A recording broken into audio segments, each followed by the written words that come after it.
There is a traditional Japanese practice that offers a way to transform breaking itself. It doesn't erase brokenness or ask us to pretend it never happened. Rather, it shows us how to make our brokenness luminous, a beautiful, integral part of who we are. This is Kintsugi. Hey there, it's me, Core, and you're listening to Exercising Self-Control from Fitness to Flourishing. Kintsugi is the art of repairing broken pottery with gold lacquer. When a ceramic bowl shatters, rather than gluing it back together invisibly, trying to make it appear whole or discarding it, the Kintsugi master fills the cracks with gold. The breaks become illuminated. In other words, the evidence the pottery was broken is highlighted. These imperfections are emphasized, making them something to celebrate and focus on as adding to the quality and beauty of the piece. This is radically different from how we're taught to handle damage in the West. We hide scars. We replace broken things. We try to restore them to their, in quotes, original state, as if the break never happened. Kintsugi says something else entirely. Your history is your beauty. Your breaks are your story. But Kintsugi isn't just a repair technique. It's rooted in something deeper called wabi-sabi, a worldview centered on accepting transience, imperfection, and impermanence as fundamental to existence. In wabi-sabi, nothing is permanent. Everything ages. Everything breaks. And that's not a tragedy. It's the nature of being alive. When you understand this, your perspective shifts. The break is no longer a deviation from your story. It becomes part of your story. The gold seams aren't covering up damage. They're honoring that damage. Here's what's remarkable about Kintsugi. The repaired object is often worth more than it was before the break. Not despite the break, because of it. This matters because it challenges a fundamental assumption we carry, that damage diminishes value, that breaking makes something less than it was. But Kintsugi teaches the opposite.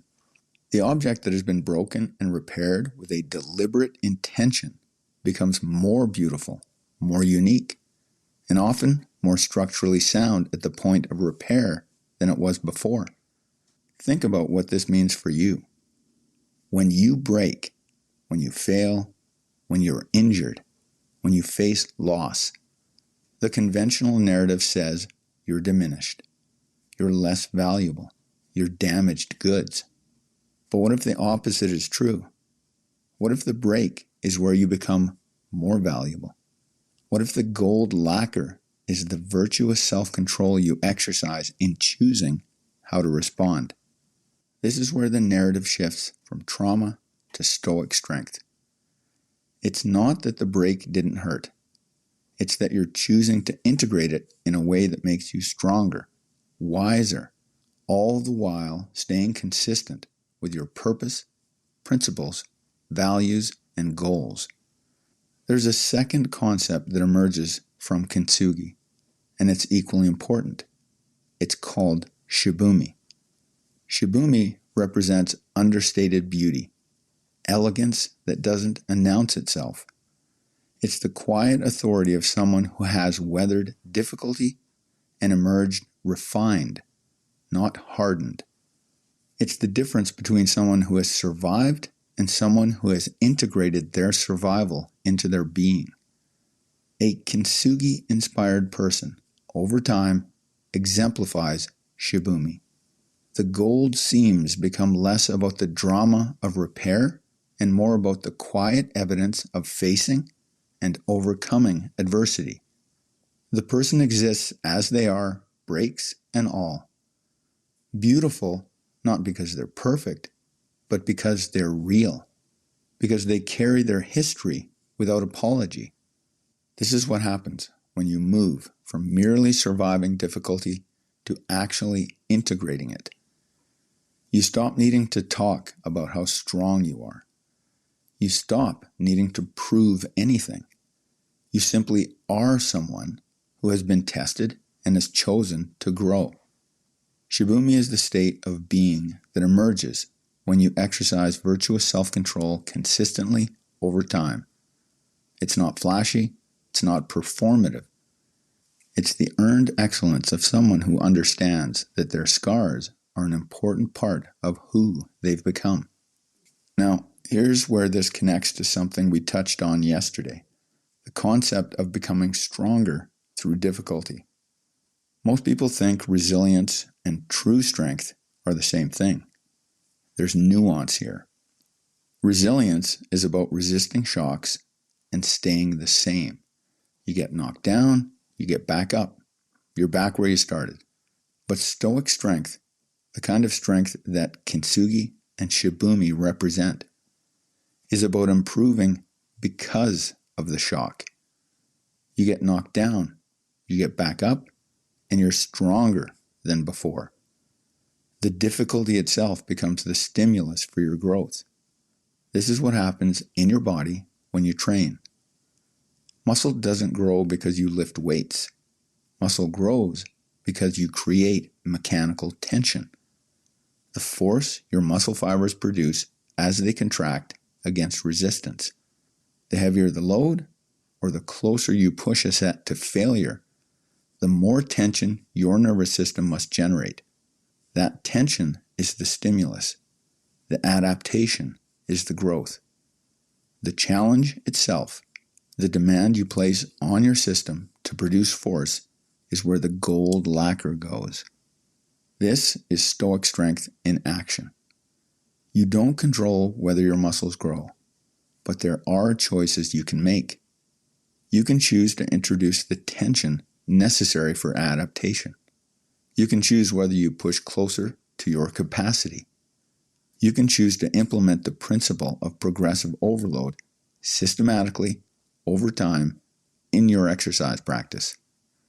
As a result of making these choices, your body does what it does, adapting and becoming stronger, fate permitting, as the Stoics would say. The lesson we must learn to be most successful in handling the adversity life provides is this: your breaks are not setbacks. They're the material you can use to become stronger in the capacity most important to a life well lived, your character. But, as I mentioned in part 1, this doesn't happen automatically. It requires a deliberate choice. It requires you to actively engage with the break rather than avoid it, to integrate it rather than compartmentalize it, to see it as part of your story rather than a deviation from it. This is post-traumatic growth. It's the psychological validation of what Kintsugi has shown, that difficulty, when integrated into your becoming, makes you more capable, more authentic, and even more resilient than before. That's the philosophy. Your breaks don't need to diminish you. They can be the points where you become more coherent, more powerful, more authentically yourself. This integration isn't about drama or performance. It's about quiet, earned excellence. But understanding the philosophy is only the beginning. The real power emerges when you see how this applies to your body, your training, and the choices you make every single day. Here's your immediate reflection. Identify one recent, in quotes, break in your life.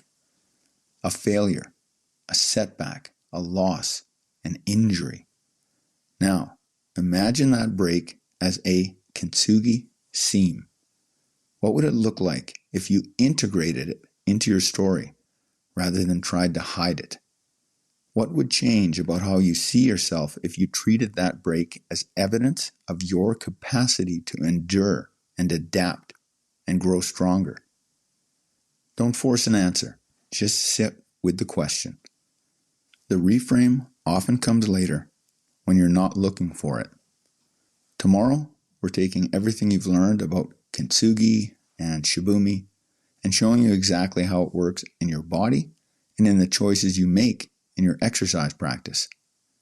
You'll see that when you've been most successful in your health and fitness journey, you've been acting on this principle of post-traumatic growth.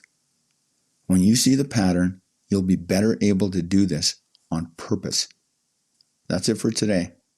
Catch you next time.